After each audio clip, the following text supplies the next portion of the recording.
மீனராசி நேயர்களை என்ன சொல்கிறது? உத்திரட்டாதி நட்சத்திரம் மீனராசி, புரட்டாதி நட்சத்திரம் மீனராசி, ரேவதி நட்சத்திரம் மீனராசி.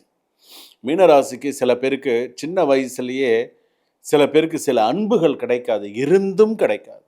அம்மா அப்பா இருந்தும் ஒன்று அப்பாவோடைய அன்பு இல்லாமல் இருக்கும், இல்லைன்னா அம்மாவோடைய அன்பு இல்லாமல் இருக்கும். இந்த அன்பு இல்லாமல் சில பேர் இருந்திருப்பாங்க.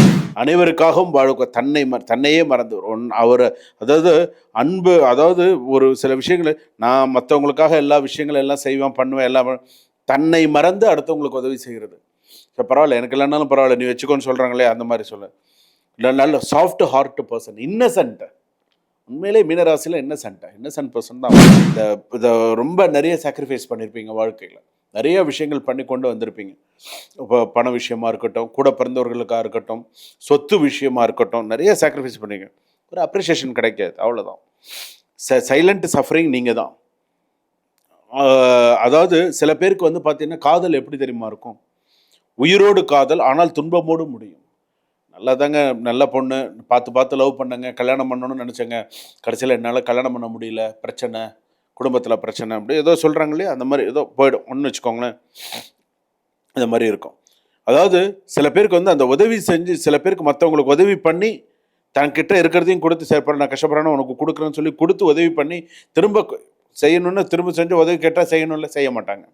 அதுதான், எனக்கு டைம் கிடைக்கும்போது கண்டிப்பாக போய் தரிசனம் பண்ணிட்டு வா, அதெல்லாம் உனக்கு ரொம்ப சிறப்பு. மீனம் வாழ்க்கை அனைவருக்கும் அன்பு கொடுக்கிறவர், ஆனால் தன்னையே மறந்து காயம் அடைவார்.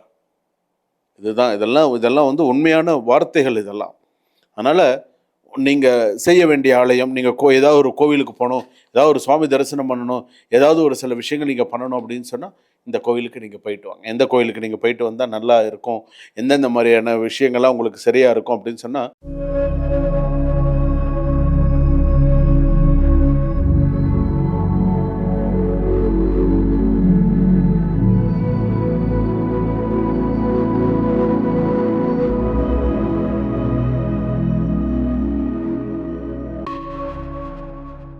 ஜனனி ஜென்ம சௌக்கியானாம் வர்தனி குல சம்பதாம் பதவி பூர்வ புண்ணியானாம் லிக்யதே ஜென்ம பத்திரிகா கஜானனம் பூதகணாதி சேவிதம் கபித்த ஜம்போ பலசாரபட்சிதம் உமாசுதம் சோக விநாச காரணம் நமாமி விக்னேஸ்வர பாதபங்கஜம் ஆதித்யாயச்ச சோமாய மங்களாய புதாயச்ச குரு சுக்ர சனிபியச்ச ராகவே கேதவே நமகா.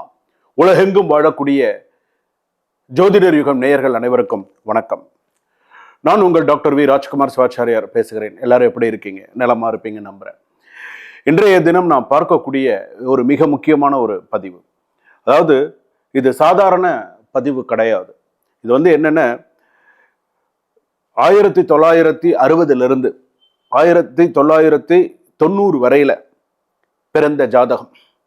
இந்த ஜாதகம் வந்து எப்படின்னா, வாழ்க்கையில என்ன நடந்தது, என்ன நடக்குது, இனிமேல் இன்னும் என்ன நடக்க போகுது, இனிமேல் இவ்வளவு தூரம் நடந்துருச்சு, இனிமேல் இன்னும் என்ன நடக்க போகுது அப்படிங்கிறத நம்ம பார்க்க போறோம்.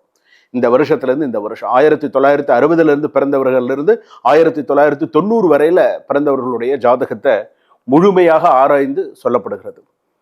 இதுல வந்து பார்த்தீங்கன்னா, உங்க வாழ்க்கையில யாராவது துரோகம் செஞ்சுட்டாங்களா? என் வாழ்க்கையில நான் நிறைய துரோகத்தை செஞ்சுட்டேன்னு சொல்றீங்களா? ஒன்று. ஃபேமிலி லைஃப்ல ஒரு நிம்மதி இல்லாமல், ஒரு சந்தோஷம் இல்லாமல், அதாவது ரொம்ப அந்த ஃபேமிலி லைஃப்ல ரொம்ப டிப்ரெஸ்டாக ஃபீல் பண்ணுறீங்களா? பணம் வந்து போயிடுச்சா, பணம் போயிடுதா, பணம் இல்லையா, கொடுத்து ஏமாத்திட்டாங்களா, லாஸ் ஆகிடுதா, ஹெவி லாஸ் ஆகிடுதா, சொத்தெல்லாம் விற்று கடன் அடைச்சிங்களா, இந்த மாதிரி சூழ்நிலையெல்லாம் உங்களுக்கு நடந்ததா பார்ப்போம். கோர்ட்டு கேஸு, ப்ராப்பர்ட்டி பிரச்சனை, டிவோர்ஸ் கேஸு, இது எல்லாமே நம்ம பார்க்குறோம். இது வந்து விதி. உங்கள் ஜாதகத்தினுடைய உண்மை என்ன அப்படிங்கிறத நம்ம தெரிஞ்சுக்க போகிறோம். பாஸ்ட் லைஃபோட எஃபெக்ட் எந்த அளவுக்கு இருந்தது, ப்ரெசன்ட் ஸ்ட்ரகிள், இப்போ இருக்கிற போராட்டம் என்ன, ஃபியூச்சரில் 2026 36 வருஷத்தில் அதுக்குள்ளே உங்களுக்கு எந்த வருஷம் உங்களுக்கு நல்லது நடக்க போகுது, எந்த கடவுள் உங்களை காப்பாற்ற போகிறார், அதுதான் முக்கியம். எந்த சாமியை நீங்கள் இருக்க பிடிக்கணும், எந்த சாமி உங்களை காப்பாற்ற போகிறார் அப்படிங்கிறது பார்க்க போகிறீங்க. இதை முழுமையாக பாருங்கள். அப்போ உங்களுக்கு வாழ்க்கைன்னா என்னன்னு புரியும். அதுதான் இம்பார்ட்டன்ட். வாங்க 12 ராசிக்குள்ளே போகலாம். மீனராசி நேயர்களை என்ன சொல்கிறது?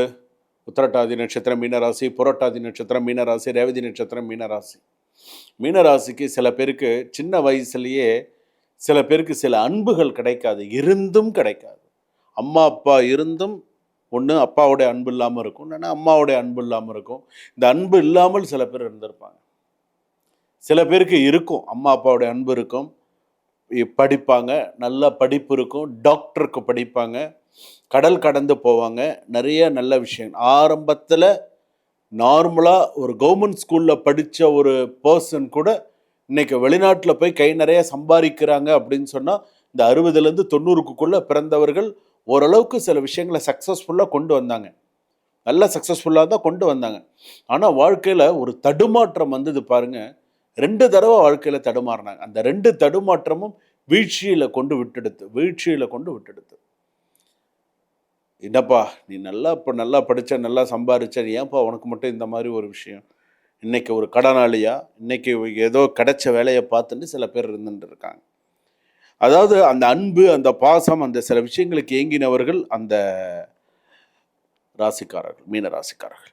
அனைவருக்காகவும் வாழ்க்கை தன்னையே மறந்து அவர், அதாவது அன்பு, அதாவது ஒரு சில விஷயங்களை நான் மற்றவங்களுக்காக எல்லா விஷயங்களும் எல்லாம் செய்வேன், பண்ணுவேன், எல்லாம் தன்னை மறந்து அடுத்தவங்களுக்கு உதவி செய்கிறது. சரி பரவாயில்ல, எனக்கு இல்லைனாலும் பரவாயில்ல, நீ வச்சுக்கோன்னு சொல்கிறாங்களே, அந்த மாதிரி சொல்ல. இல்லை, நல்ல சாஃப்ட் ஹார்ட் பர்சன், இன்னசென்ட்.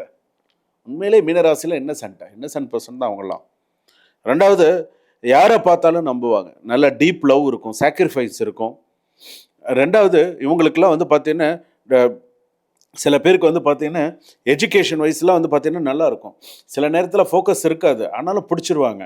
அந்த சில விஷயங்கள்லாம் உண்டு. ஒரு 40 வயசுக்கு மேலே எடுத்துட்டீங்கன்னா நல்ல மனிதர் அப்படிங்கிற மாதிரியான நல்ல ஒரு பேர், நல்ல ஒரு பார்ட்னரோட வேல்யூ, நல்ல ஓரளவுக்குலாம் சில விஷயங்கள்லாம் கொண்டு வருவாங்க.